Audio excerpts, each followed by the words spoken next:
పత్రి గారు చెప్పిన సందేశాల నుంచి చెప్పుకుంటున్నాం. ఆత్మజ్ఞాని సామాన్యుల నుంచి, గొప్పవారి నుంచి కూడా నేర్చుకుంటాడు.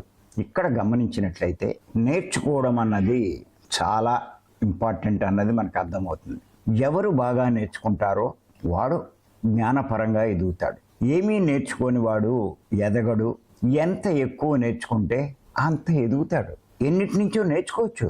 అసలు నేర్చుకోవడానికే భూమి మీదకి వచ్చాం. భూమి అంటే మానవులకు నేర్పే పాఠశాల. అంచేత ప్రతి విషయం నుంచి నేర్చుకోవాలి. ఆత్మజ్ఞాని నేర్చుకుంటాడు కూడా. ఎంత నేర్చుకున్నా ఇంకా ఇంకా నేర్చుకుంటాడు. సామాన్యుల నుంచి అని చెప్పారు పత్రి గారు. సామాన్యులు అంటే మనం వాటికి విలువ ఇవ్వం. మనమే గొప్పవాళ్ళం అన్నట్టు భావిస్తూ ఉంటాం.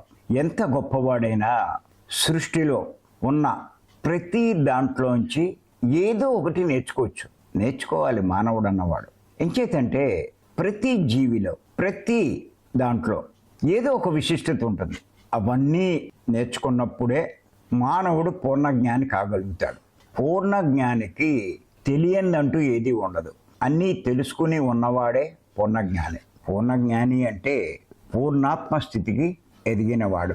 సృష్టికి ప్రతి సృష్టి చేయగలిగినవాడు. ఒక సృష్టి చెయ్యాలంటే ఎంత నాలెడ్జ్ ఉండాలండి, ఎంత ఆలోచించాలి, ఎన్ని తెలుసుకుని ఉండాలి. ఒక సెల్ ఫోన్ సృష్టి చెయ్యాలి అంటే అందరూ చేయగలరా? సృష్టి చేసిన తర్వాత దాన్ని ఆపరేట్ చేయడమే మనకు రాదే, ఇంకా సృష్టి ఎక్కడ చేస్తాం? ఆ చేసిన వాడు ఎంత మేధావి. ఇంత గొప్ప సృష్టిలో సెల్ ఫోన్ అన్నది ఒకటి. ఏరోప్లేన్లు ఉన్నాయి, ట్రైన్స్ ఉన్నాయి, కార్లు ఉన్నాయి, బైకులు ఉన్నాయి, ఇలా ఎన్నో ఉన్నాయి. లక్షల జీవులు ఉన్నాయి. ఇన్నిటిని సృష్టించడం అంటే మాటలా? ఒక మానవ శరీరంలో ఎన్ని రకాల భాగాలు ఉన్నాయో ఒక్కసారి చూడండి. పైకి కనిపించేవే కాదు, లోపల ఎన్ని పని చేస్తున్నాయి.